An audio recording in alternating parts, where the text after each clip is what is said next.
Yes, bro, Cam. Sige, go, sis.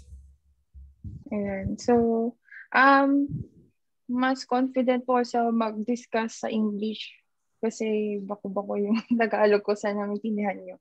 Ayun. So, ang topic po natin for tonight is fear of God. So, anyone is welcome to intervene me.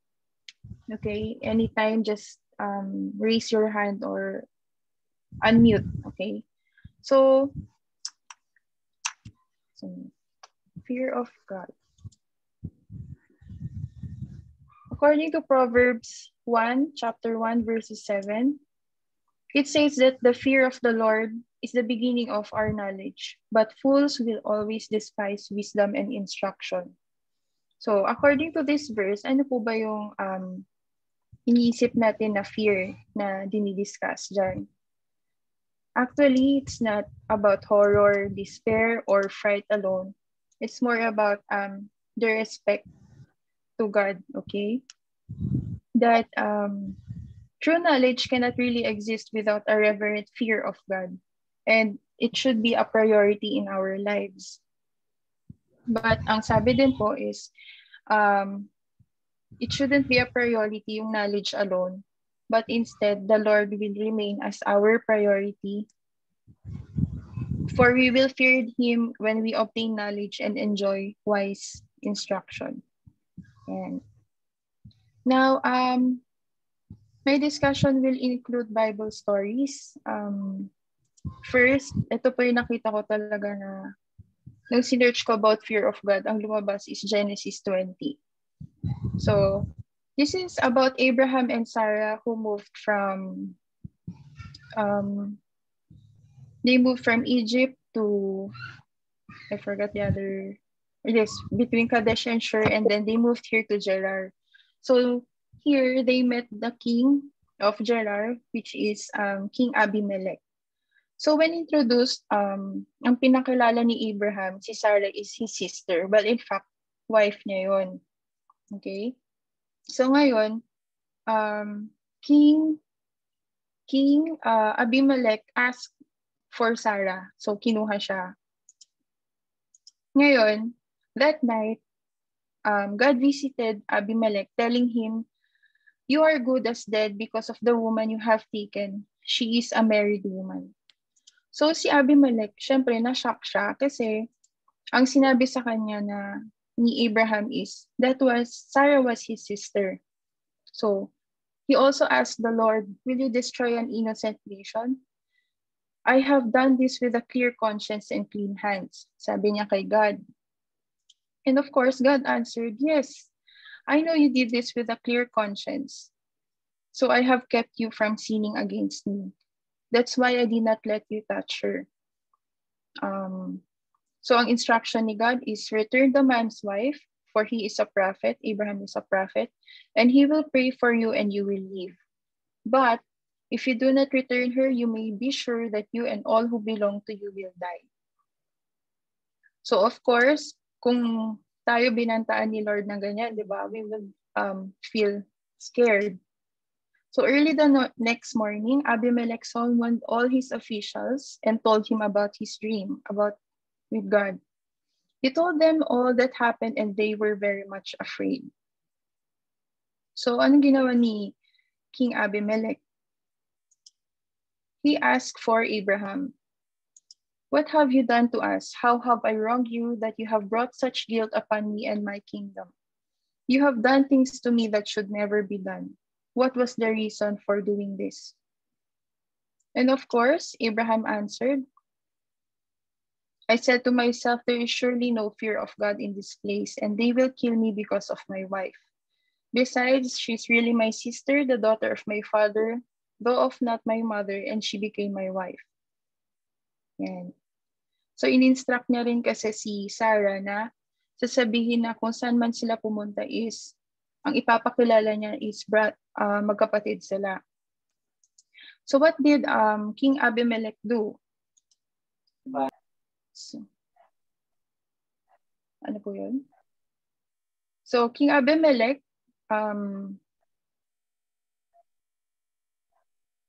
King Abimelech bought sheep and cattle, male and female slaves, and gave them to Abraham and returned Sarah to him. So he told them that my land is before you, live wherever you like. Also, he gave Sarah shekels of silver. This is to cover the offense that he made before Abraham and Sarah. And when he did this, Abraham prayed to God, and God healed Abimelech, his wife, and his female slaves. So how did he heal them? Because if Abimelech did not return Sarah, all of the women will be not be able to conceive. Di sila makakapanganak. Ayan. So that's for Genesis 20. So looking back at the story, why did Abraham tell Abimelech that Sarah was his sister anyway? So may idea po ba kayo? Okay, if none.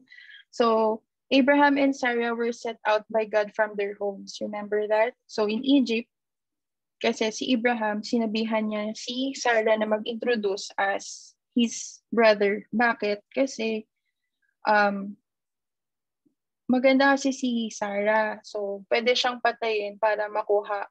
Pwedeng patayin si Abraham para makuha nila si Sarah. But nalaman din ng Egyptians yung totoo. Kaya si Abraham and Sarah were banished and they went to Negev and then to Gerar again. So, actually here,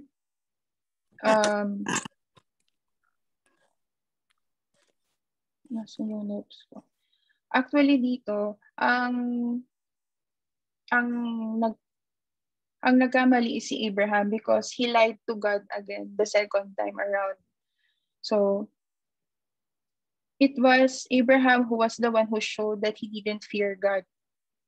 But when you look at the situation, Abimelech was the one who actually showed fear of God and he followed his instructions immediately.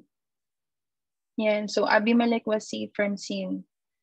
They recompensated Sarah and Abraham according to God's direction. And wait lang po.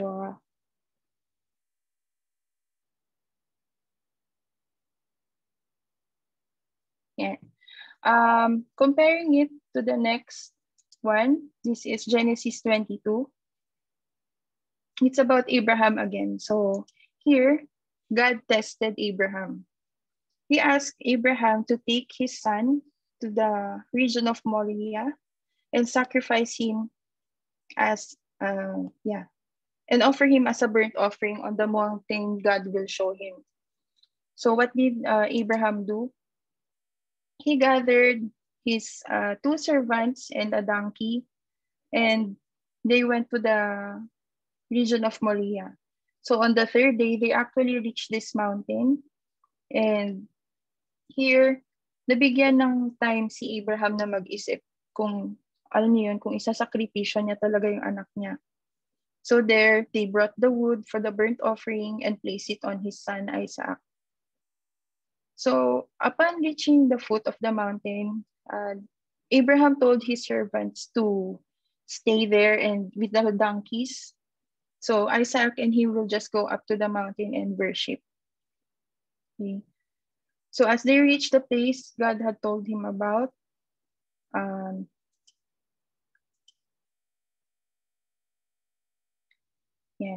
the way pa lang pala. So Isaac was carrying the wood while Abraham was carrying the fire and knife. So nagtaka si Isaac. Sabi niya, Father, tinanong niya, the fire and wood are here, but where is the lamb for the burnt offering? Ang sagot lang ni Abraham is, God himself will provide the lamb for the burnt offering, my son. So hindi niya talaga sinabi na si Isaac yung magiging offering niya. So they prepared the altar and then arranged the wood on it. So what did he do next? He bound his son Isaac and laid him on the altar on top of the wood. So he reached out for his knife, and then when he was about to slay his son, an angel of the Lord called out to him from heaven. So ang sabi is, Abraham, he recognized, do not lay a hand on the boy. Do not do anything to him. Now I know that you fear God because you have not withheld from me your son, your only son. So actually here, Abraham, as you can see in the verses, wala siyang parang hesitation to kill his son because he had the trust on God that there is a plan. Because, di ba, pre-namis niya na si Isaac will be someone who will be known in the nations. But it's ironic because he has to kill his son, Isaac. So he thought na baka nga bubuhayin siguro siya ni God after ko siyang patayin. So yun yung paniniwala niya. Okay? So, after that, so hindi napatay si Isaac. When he looked up, he saw a ram caught by its thorns. So ito siya. Yun yung ginamit na nilang pang-sacrifice doon. And then, Abraham called this place as the Lord will provide, that mountain. And it is to this day that yung sinasabi nga nila na God will provide. Okay? And after that, this was recognized by the Lord. He said that I will surely bless you because you have obeyed me. Yan. So actually, from Genesis 22, that's many years later, Abraham already showed his obedience to God in his willingness to sacrifice his son Isaac. As compared to Genesis 20, wherein Abraham still trusted on his own understanding, no? That he lied for his own sake. Kasi wala siyang tiwala nun kay God na proprotektahan siya against sa pagpatay sa kanya kung makukuha nila si Sarah. Yan. So, according to my reading, this test was not to produce faith, but to reveal faith. Abraham's quick answer to the call is a wonderful example of how a person should respond to God. Nung sinabi ni Abraham na, here I am, it meant he was ready to be taught, ready to obey, ready to surrender, and ready to be examined by God. Yun. So, Abraham also had to learn the difference between trusting the promise and trusting the promiser. So, between the two, it was best that he still trusted the promiser no matter what, because the promise will be taken care of the promiser. Nagets nyo naman po. Raise lang kayo ng hand or unmute. Okay lang. Okay.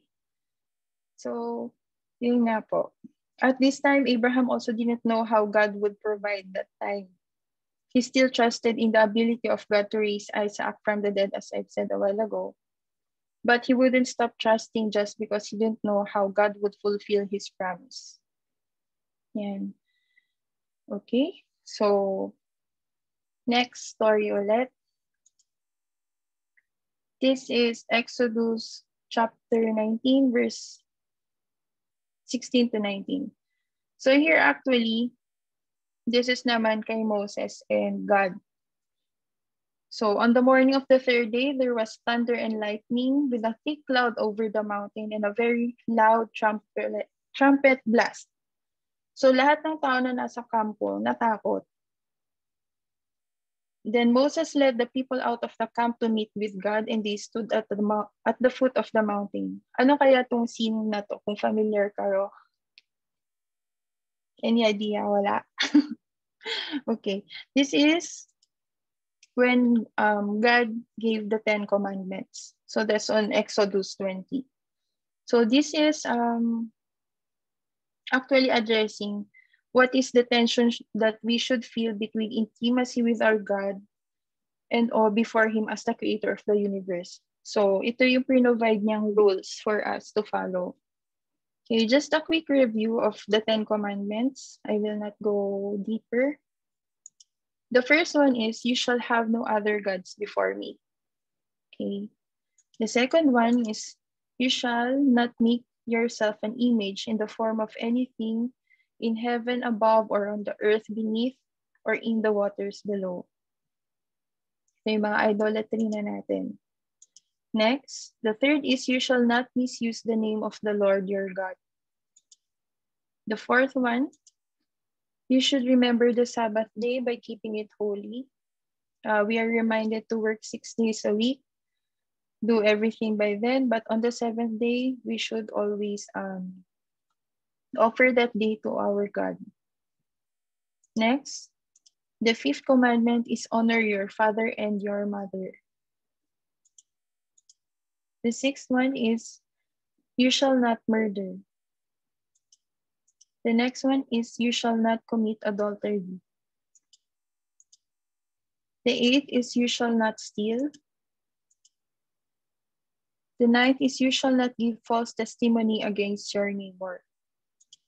And the last one, of course, is you shall not covet anything that belongs to your neighbor, whether that is your neighbor's wife, your neighbor's male or female servant, his pets, or anything that really belongs to your neighbor. So when God gave these commandments, they were very scared. But Moses, he reassured the people that do not be afraid, because God has come to test you, so that the fear of God will be with you to keep you from sinning. So God didn't really come simply to terrify them. He wasn't trying to get an emotional response, yung takot nga, just to prove his power. But he did want the people to fear him for their own sake. So ayaw niyang magkasala yung mga tao. And ang sabi nga po is, we cannot serve God or keep his commandments if his fear is not in you. However, also as believers should not be scared of God, but see this fear as God trying to portray himself that we should respect, obey, and submit to his words and worship him in awe. Okay? So far ba nakakasunod ba tayo? Ano yun, Joanne? Okay, bye, Joanne.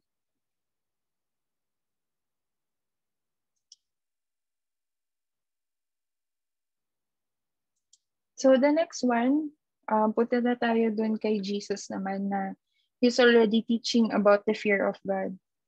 This is under Matthew 10, chapter 10, verse 27 to 42. Actually here, this is said to be a hard teaching concerning the meaning of true discipleship. Okay.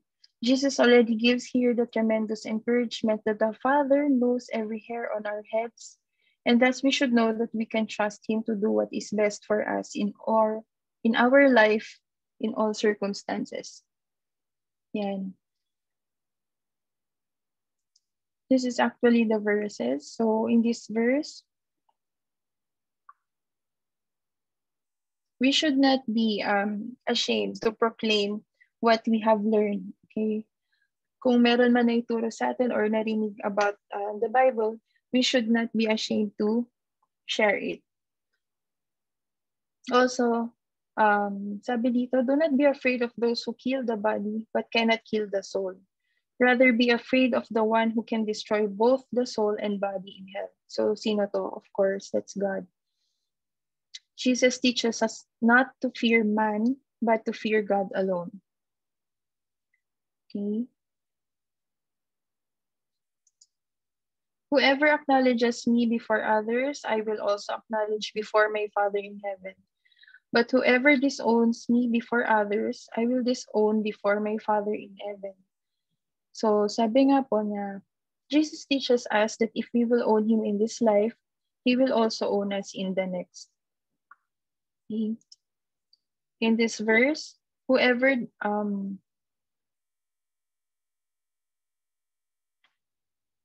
in the verse 34 to 37, Jesus teaches us here that we must love him above even our family members. Okay? And we should also be able to take our cross. Because whoever finds their life will lose it, and whoever loses their life for my sake will find it. Hindi ko naguguluhan na kayo. Sorry. I'm just sharing stories na nagre-relate sa fear kay God, okay? Kung may questions, later na lang. Yan. So, in summary, what is really the fear of God? This is an inward attitude of humble reverence toward God in light of His self-revelation that results in outward expression of being Christ-like. So these are two things, okay? Yung sinasabi pong inward attitude dyan is yung humbleness natin because the Lord revealed His character, His majesty, His power, and His holiness. And we realize that God alone is worthy of our devotion and reverence. Okay? Yung second part naman po na sinasabing outward expression is the one that will flow from our inward humility. So God reveals Himself to us, so we will obey Him. So magka-interlink po yung dalawang yan. And how can we actually grow in our fear of the Lord? So the first one is we can immerse ourselves in God's Word. So ito po yung ginagawa natin na araw-araw na pagbabasa ng Bible. These fellowships we're doing, we learn from other people. Yan. The next one is we can ask the Lord regularly to unite our hearts to fear His name. So here, God desires us to reveal Himself to us, to align our heads and hearts to His character. This is a prayer He longs to answer. So as we do our prayers every day, of course, it's not only through prayers and through reading the Bible, but we should actually portray, yun, yung tamang word, portray na maging Christ-like tayo. And the last one, we can live moment by moment in the reality of God's presence. When we forget about God in our daily schedule, we are not living in reality. So we must cultivate a mindset that is ever aware of God's presence. So how do we do that? It is by devotion. So as you can see, the three is linked. It's not only by reading, it's also by doing your devotions and of course, by your actions in your everyday life. Ayun. So the fear of the Lord is the product of God's revelation to us. So this actually fear leads to an attitude of humility. So mas nagiging humble tayo and nag-obey tayo kay God. Kasi alam na natin nabasa na natin, narinig na natin, application naman po. When we truly fear the Lord, we have union between the mind, yun nga po sabi ko, what we think, our heart, what we value and treasure, and of course, the body of what we do. Yeah, so I will leave you with this quote. It is the Lord who goes before you. He will be with you. He will not fail you or forsake you. Do not fear or be dismayed. Yan. So our fear will lead us to our humbleness and obedience to Him. And at the same time, our trust for Him that He will provide for us. Okay. Ayun. Yun lang, bro, Cram. Kinakabahan ako, hindi ko masabi yung insight ko ng maayos. Yan. 218.